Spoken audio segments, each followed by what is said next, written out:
बोलू लागले सर, आज एक महत्वाची बैठक पार पडली आहे आणि ती जीएसटी काउन्सिलची महाराष्ट्राच्या पण वाटायचं अनेक नेमकी काय बैठक झाली? जीएसटी काउन्सिलची आज मीटिंग होती आणि याच्यामध्ये काही सजेशन महाराष्ट्राने दिले होते. उदाहरणादाखल ईव्हीए बिलच्या संदर्भात इंट्रास्टेट हे पॉवर राज्यांकडेच असावे, ते केंद्र सरकारने मान्य केलं आहे. डेटा शेअरिंगमध्ये राज्यांनाही डेटा मिळावा अशी आम्ही मागणी केली होती, ते देखील केंद्र सरकारने मान्य केलेलं आहे. एक मागणी आम्ही अजून ठेवलेली आहे की जिथे मिक्स यूज बिल्डिंग असतात, रेसिडेन्शियल आणि कमर्शियल, त्या ठिकाणी रेसिडेन्शियल बिल्डिंगला आज आयटीसी लागू नाही आहे आणि त्यामुळे खूप मोठा प्रॉब्लेम त्यातनं तयार होतो. त्यामुळे दोघांना आयटीसी लागू करावा अशा प्रकारची आम्ही एक भूमिका मांडली आहे, जी आता फिटमेंट कमिटीकडे जाईल. आणि बाकी काही गोष्टींवर मागच्या काउन्सिलमध्ये एकमताने ज्याच्यावर काही चेंजेस करायचे ठरले होते त्या संदर्भातले आज निर्णय झाले आहेत. आजची जी मीटिंग आहे ती त्याचा अजेंडा काय आज कंप्लीट होऊ शकला नाही, कारण तमिळनाडू आणि कर्नाटकच्या मिनिस्टर्सनी अशी विनंती केली होती की त्यांच्याकडे सेशन चालू असल्यामुळे आज 1:30 वाजेपर्यंतच मीटिंग घ्यावी आणि म्हणून आजचा बाकीचा अजेंडा जो आहे तो पुढे नेण्यात आलेला आहे. महाविकास आघाडीकडून मोर्चा काढण्यात आलेला आहे. ते मुद्दे काढतात की कर्नाटक बँकेला का खाती देण्यात आली, ते मुद्दा काढतात की हे बेरोजगारी वाढलेली, महागाई वाढलेली आहे. खरं म्हणजे आजचा मोर्चा हा केवळ राजकीय मोर्चा आहे. कारण जे लोक संतांना शिव्या देतात, देवतांना शिव्या देतात, वारकरी संप्रदायाला शिव्या देतात, जे डॉक्टर बाबासाहेब आंबेडकरांचा जन्म कुठे झाला हे माहिती नाही, तो कुठल्या साली झाला हे माहिती नाही, अशा प्रकारे जी मंडळी आहेत, ही मंडळी कोणत्या तोंडानं आज या ठिकाणी हा मोर्चा काढतायत. महाराष्ट्रामध्ये कुठल्याही प्रकारे महाराष्ट्राचे जे मानक आहे त्यांचा अपमान होऊच नये या मताचे आम्ही देखील आहोत आणि तो जर कोणी करत असेल तर तो योग्य नाही, हे वारंवार सगळ्यांनी त्या ठिकाणी सांगितलेलं आहे. पण जाणीवपूर्वक त्याला राजकीय मुद्दा बनवला जातोय. माझा सवाल आहे आणि विशेषतः तो शिवसेनेला सवाल आहे की रोज ज्यावेळी स्वातंत्र्यवीर सावरकरांचा अपमान हा काँग्रेसने केला त्यावेळी तुम्ही मोर्चा का नाही काढला, त्यावेळी तुम्ही त्याच्यावर का नाही बोललात?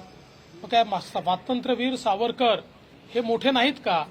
त्यामुळे मला असं वाटतं की ज्या प्रकारे केवळ राजकीय भांडवल करण्याचा प्रयत्न होतो आणि सगळ्यात महत्वाचं असं आहे की आपण आज हे 3 पक्ष हे विसरले आहेत की कर्नाटक आणि महाराष्ट्र सीमा वाद हा हे सरकार आल्यावर सुरू झालेला नाहीये, तो गेली 60 वर्ष त्या ठिकाणी आहे आणि वारंवार या लोकांनी राज्य केलं, त्यांनी काहीही त्याच्यात केलेलं नाही आणि आता कोणत्या तोंडाने या ठिकाणी सांगतायत.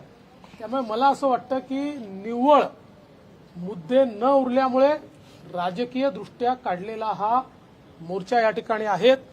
आणि मी पुन्हा एकदा सांगतो, छत्रपती शिवाजी महाराज, डॉक्टर बाबासाहेब आंबेडकर हे आमचं श्रद्धास्थान कालही होते, आजही यात आणि उद्याही राहते. उद्धव ठाकरे असं म्हणतायत की महाविकास मुंबईला तोडण्याचा प्रयत्न सुरू आहे भाजपकडून, असा एक आरोप उद्धव ठाकरे. मला असं वाटतं की उद्धव ठाकरेंची कॅसेट तिथेच अडकली आहे आणि गेले 10 वर्ष तिथेच अडकली आहे.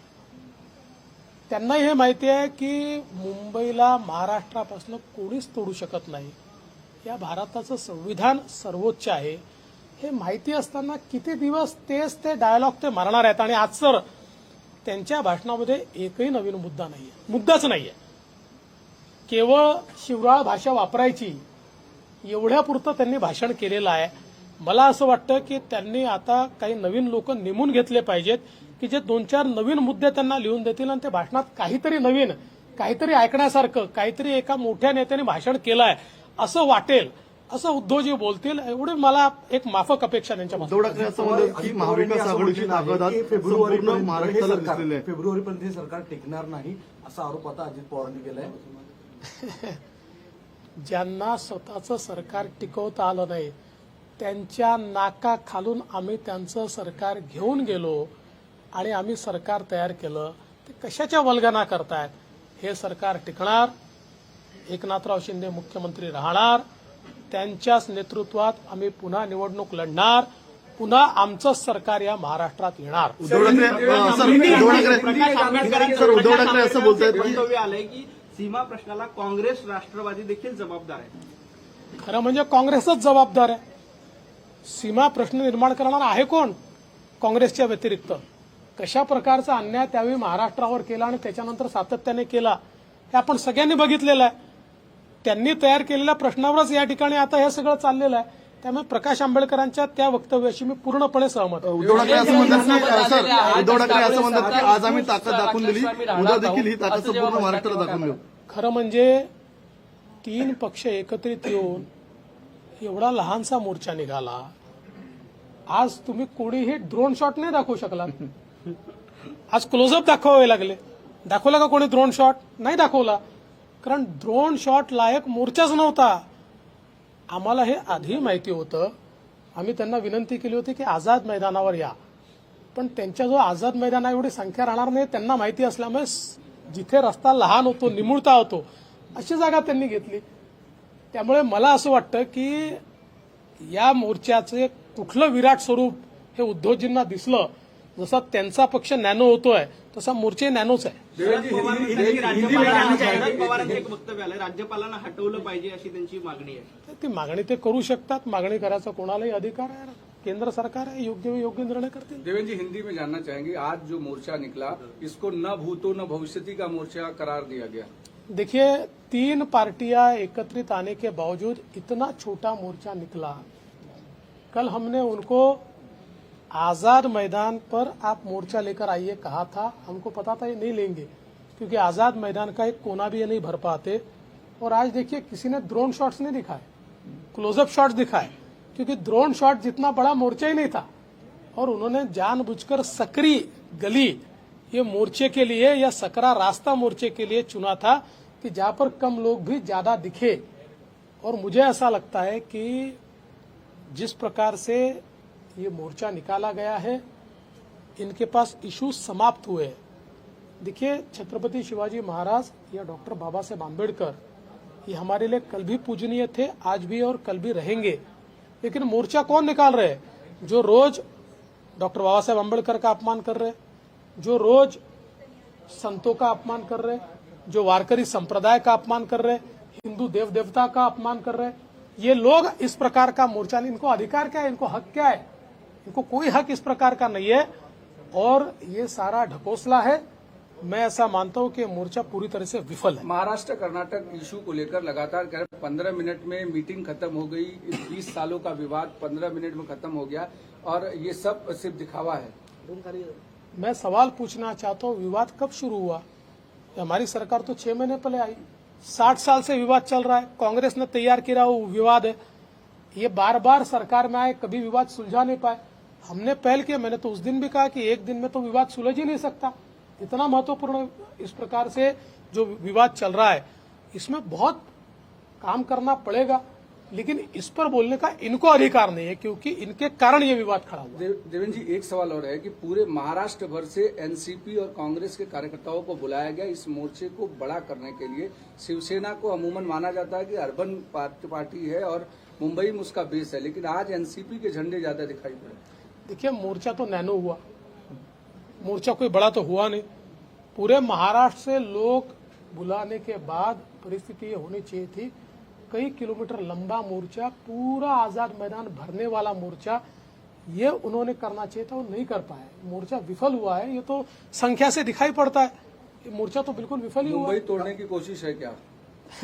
देखिए, ये जो कैसेट अटकी हुई है ना उद्धव जी की, कभी ना कभी मेरा निवेदन उनसे होगा कि कैसेट को थोड़ा आगे बढ़ाए, क्योंकि मुंबई को महाराष्ट्र से कोई तोड़ नहीं सकता। भारत का संविधान सर्वोपरि है, ये उनको भी पता है, लेकिन उनकी कैसेट आगे जाती ही नहीं। मुझे तो लगता है कि उन्होंने नए स्क्रिप्ट रायटर अभी रखने चाहिए। काल राहुल गांधी यांनी आरोप केले होते चायनाच्या संदर्भात की भारताचं संरक्षण विभाग काहीच करत नाही, या चायना दिवसेंदिवस अतिक्रमणावर जास्त करताना दिसतंय। मला एका गोष्टीचं आश्चर्य वाटतं की बिलावल भुट्टो आणि राहुल गांधी एकाच दिवशी कसे बोलतात हो? म्हणजे राष्ट्राच्या प्रती तुमची संवेदना काय आहे हे याच्यातनं आपल्याला लक्षात येतं। पण बिलावल भुट्टो हे एका फेल्ड स्टेटचे मंत्री आहेत, त्याच्यामुळे त्यांना कोणी गांभीर्याने घेत नाही. जे स्वतः आतंकवादी स्टेट आहे, देश आहे, त्या देशाचे ते मंत्री आहेत आणि जगाने त्यांना आतंकवादी ठरवलेलं आहे. त्यामुळे त्यांच्या बोलण्याचं कुठलंही महत्व नाही आहे.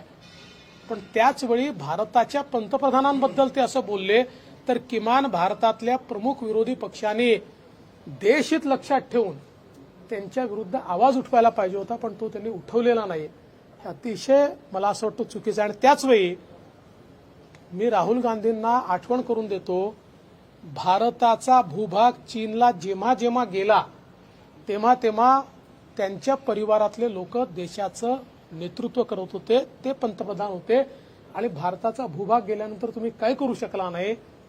मोदीजींच्या नेतृत्वामध्ये डोकलाममध्ये देखील चीनला आपण रोखलं आणि त्याच्यानंतर सातत्याने चीनला आपण रोखलं. 1 इंच जागा भारताची चीनला घेऊ दिली नाही. उलट चीननी काल स्टेटमेंट काढलंय की भारताने आमच्या हद्दीमध्ये येऊन अतिक्रमण किंवा आक्रमण केलं, हे म्हणायची पाळी चीनवर त्या ठिकाणी येते.